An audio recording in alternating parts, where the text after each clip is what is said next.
창세기 3장의 하나님의 예언과 그 성취, 하와의 후손과 원수된 뱀의 후손.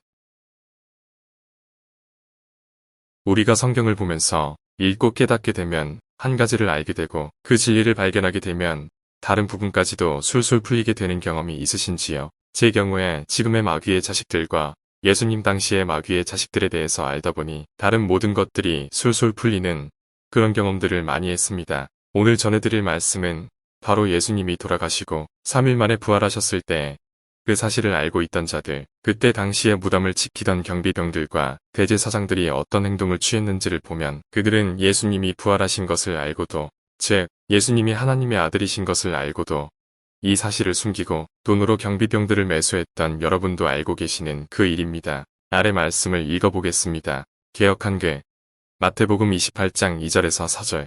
큰 지진이 나며 주의 천사가 하늘로서 내려와 돌을 굴려내고 그 위에 앉았는데 그 형상이 번개 같고 그 옷은 눈같이 희거늘. 수직하던 자들이 저를 무서워하여 떨며 죽은 사람과 같이 되었더라. 개역한글 마태복음 28장 11절에서 14절. 여자들이 갈제 파수꾼 중 몇이 성에 들어가 모든 된 일을 대제사장들에게 고하니 그들이 장로들과 함께 모여 의논하고 군병들에게 돈을 많이 주며 가로되 너희는 말하기를 그의 제자들이 밤에 와서 우리가 잘 때에 그를 도적질하여 갔다 하라. 예수님이 돌아가신 후 이들은 예수님의 무덤을 지키기 위해 파수꾼, 즉 성전의 경비병들을 세우고 무덤을 지켰다라고 나옵니다. 개역한글 마태복음 27장 65절에서 66절. 빌라도가 가로되 너희에게 파수꾼이 있으니 가서 힘대로 굽게 하라거늘 저희가 파수꾼과 함께 가서 돌을 임봉하고 무덤을 굽게 하니라. 성전의 경비병들의 지위는 그때 당시에 상당한 것입니다. 제가 일전에 듣기로는 성전의 경비병들은 아무나 맡는 것이 아니며 그에 대한 조건이 까다롭고 제 기억으로는 대제사장들 다음 가는 일을 맡는 직책이 바로 성전의 경비병들이라고 들었습니다. 그런데 무덤이 스스로 열리고 천사들까지 본 성전의 경비병들은 대제사장들이 돈을 주자 그 사실을 거짓으로 알리는 역할을 했던 것이죠. 만일 여러분이 그와 같은 상황이라면 감히 여러분도 돈 때문에 그 상황을 거짓으로 전파하여 예수님의 제자들이 무덤 문을 굴러내고 예수님의 시신을 가져갔다고 말할 수 있으신지요? 저는 당시 대제사장과 이 경비병들이 분명 마귀의 자식들이었을 것이라 생각됩니다. 실제로 예수님 당시의 대제사장들은 사실 아론 계열의 혈통이 아닌 다른 자들이었습니다. 역사적으로 찾아보자면 출처 마카비 시대 프로피언부터 하스모니안 왕조까지 BC 171년 수리아 왕 안티오쿠스 4세에 의해 대제사장이 종신직에서 임명직으로 바뀌기 전까지는 아론의 계열인 사독 가문이 종신직으로 계승하고 있었다. 사독 가문의 오니아스 3세의 동생 야손은 안티오코스 4세에게 적극적으로 이스라엘을 헬라화할 것을 맹세하고 뇌물을 바쳐서 대제사장으로 임명되었다. 3년 동안 대제사장직은 유지될 수 있었지만 그 후 안티오코스 4세에게 심부름을 보낸 메넬라오스가 야손보다 더 많은 돈을 왕에게 지불하고 대제사장직을 차지하게 되었다. 즉, 당시 정치 상황에 따라 대제사장이 성경 말씀에 따른 아론 계열의 자손들이 맡게 된 것이 아니라 정치 세력에 의해 대제사장이 임명되었다고 나옵니다.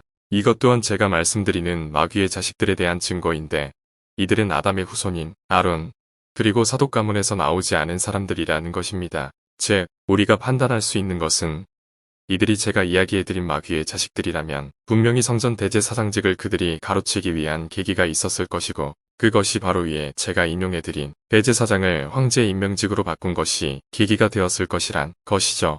제가 마귀의 자식들은 뱀의 자식들이라고 말씀드렸습니다. 그리고 예수님 당시 대제사장들도 마귀의 자식이었을 것이다 말씀드렸습니다. 그런데 아니나 다를까 예수님 당시 대제사장들은 아론 계열의 사람들이 아니란 것이 역사적으로 증명이 되는 것입니다.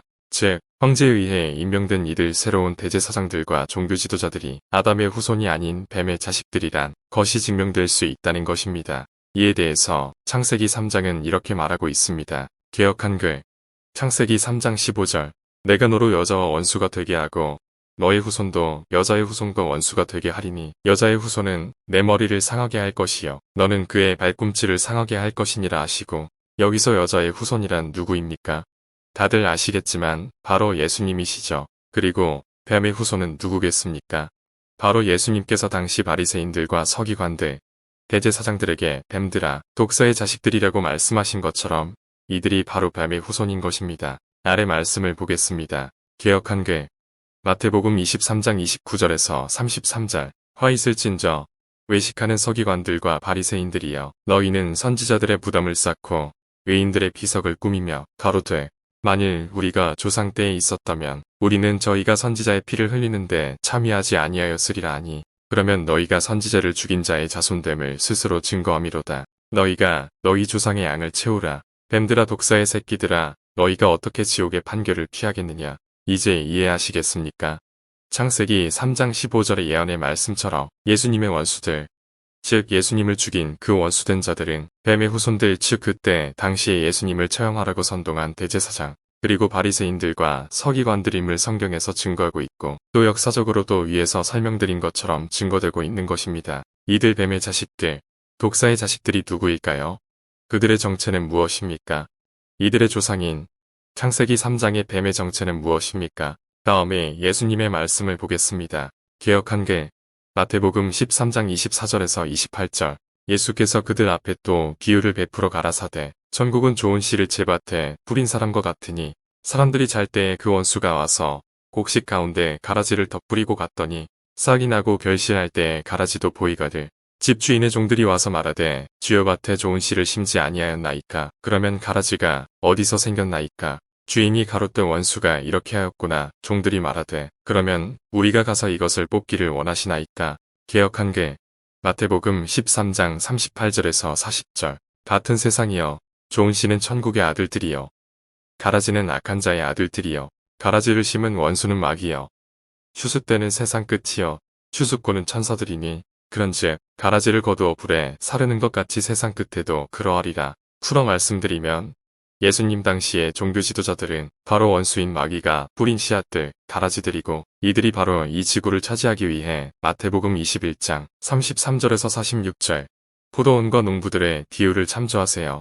당시 이스라엘의 고위직들을 차지하고 이스라엘 민족들로 하여금 하나님께로 돌아가지 못하게, 즉 예수님을 믿지 못하게 하기 위해 예수님을 죽였던 것입니다. 그래서 그들은 뱀의 자식들이므로 예수님이 부활하신 것을 알고도 거짓으로 유대인들에게 제자들이 예수님의 시신을 가져갔다라고 퍼뜨린 것입니다. 이 거짓말은 바로 하나님을 정면으로 대항하는 것이며, 고통의 아담의 후손이라면 분명히 살이 떨리고 뼈가 떨려서 도저히 할 수 없는 거짓말임에도, 이들 대제사장들은 그 거짓된 행위에 어떠한 양심의 가책도 없이 그런 짓들을 할 수 있었을 것이라는 이야기입니다. 즉, 이들은 외부에서 유입된 마귀가 뿌린 씨앗들이라는 것입니다. 만일 대제사장의 직임이 그때까지 아론 계열의 아담의 후손들로 계속 계승되어졌다면 이런 예수님의 부활을 거짓으로 치부하는 거짓말이 유포되지는 않았을 것입니다. 제가 아는 아담의 후손 사람들은 최소한 양심이 있어서 그런 큰 거짓말을 할 수가 없습니다. 거짓의 아비 사탄을 아버지로 둔 그때 당시의 대제사장들과 또 그들이 임명한 경비병들은 사람이 아닌 거짓을 제 것으로 말하는 뱀들의 새끼이므로 이런 거짓말이 가능했던 것입니다. 말곡과 가라지의 비유에서 예수님이 말씀하신 것처럼 가라지들은 사람들이 잘 때 마귀가 몰래 뿌리고 간 씨앗들이라고 이야기하십니다. 예수님의 비유는 정확하다는 것을 저는 새삼 느끼고 또 느낍니다. 성경을 보면 볼수록 저는 제가 깨닫게 된 이 사실, 이 시대에 제가 깨닫고 있는 모든 현상들을 볼 때 더욱더 확고하게 인식하고 깨닫게 됩니다. 여러분들은 어떻게 생각하십니까? 깨어나십시오. 여러분들도 밭에 감추인 보화를 찾은 지혜로운 사람이 되시기 원합니다. 개역한글 마태복음 13장 44절. 전국은 마치 밭에 감추인 보화와 같으니, 사람이 이를 발견한 후 숨겨두고 기뻐하여 돌아가서 자기의 소유를 다 팔아 그 밭을 샀느니라.